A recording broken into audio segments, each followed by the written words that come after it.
Major setback. And this ordinance that goes to vote on the 13th will roll back the smoke-free law in its entirety. So that would be bars and casinos and other workplaces. Casinos in Louisiana, most of them now are already smoke-free. Are we one of the last vestiges where folks can smoke and gamble? Shreveport and Jefferson Parish. Mm-hmm. And I'm not sure on if our casinos in Lake Charles are 100% bounced back, but I know since the hurricane, they were closed for quite some time, but they do still allow smoking in Lake Charles. Miss Ashley, I assume that you've done a head count of the prospective vote that's going to be taken next week. How's it looking right now? 4-3, 3-4? What do you think? We're still working on that vote count right now. We're still having some meetings. We would love to sit with Councilman Fleury himself, but have not had a response to our meeting requests, emails or calls. But we are still working on that vote count. Ashley, let me ask you this, because what you're hearing from the folks who are thinking about rolling this back is that the two casinos in Shreveport are in a different situation than others around the state, in that we have 2 minutes across the bridge casinos in Bossier where folks can smoke. And this puts the two Shreveport casinos at a distinct disadvantage. You debunk that theory. Tell us why. No one is going to the casino to smoke. They are going to gamble. They are going for the entertainment. This is a known tactic that the casino industry uses. In fact, in East Baton Rouge Parish, the Coalition for Tobacco-Free Louisiana, we fought multi-year victory in East Baton Rouge. We passed the smoke-free law in East Baton Rouge in August 2017, and they had a 10-month implementation period, even almost the same amount as Shreveport has had. Months before the ordinance was even effective, the Louisiana Gaming Control Board issued a report citing a casino revenue slump in the two casinos in East Baton Rouge Parish. What do you think they attribute to this slump? Smoke-free air that was not even in effect for another 3 months. So they do not take into account the other economic factors that go into gaming revenue. Gaming revenue is extremely volatile no matter what city or state ever.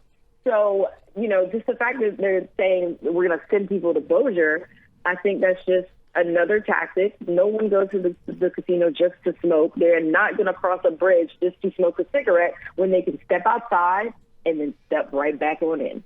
Miss Ashley, you said a couple of seconds ago, you used the term a couple of times, tactics, as far as the casino companies, the corporations.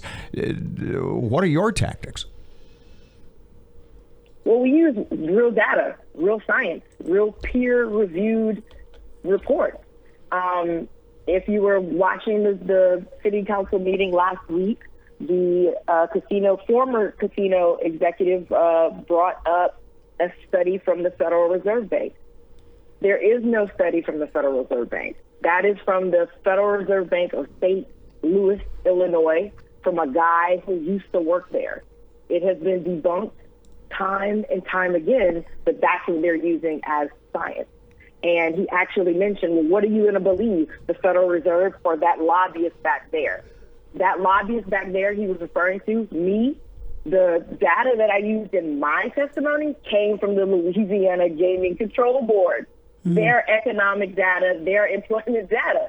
So we're really doing that? Like, when we talk about stats and numbers and figures, ours are coming from the CDC. They're coming from the Louisiana Department of Health. They are not junk science, and they're definitely peer-reviewed and supported. Ashley, we implemented this last year. We agreed to delay it until this year because the casinos were hurting during the pandemic, and it was to give them time to implement. And now they're back to say, no, let's ixnay this. What is the spark?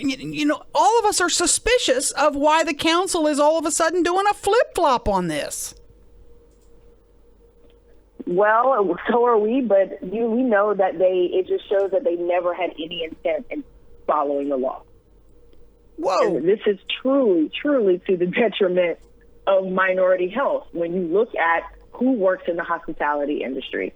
And, I don't want to go as far as saying who's paying who, but we can't put casino interests in front of the lives of actual Shreveport citizens. We cannot do that. We cannot ignore the link between public policy and health. So what would you say to any African-American Shreveport Council person who would vote for this based on what you just said? I would say that I was very disappointed that this is what they were looking to do. You have to represent your constituents, those of Shreveport, not those of Bossier. You have to think about the health of your community. And if we already know that Black and African Americans are highly predisposed to heart disease, stroke, diabetes, obesity, why are we going to continue to put them in a hazardous work environment? Assuming we're speaking for them. Go ahead, finish your thought, ma'am. I'm sorry. Oh, no, that's okay. I was just saying, you're speaking for them as their city councilman.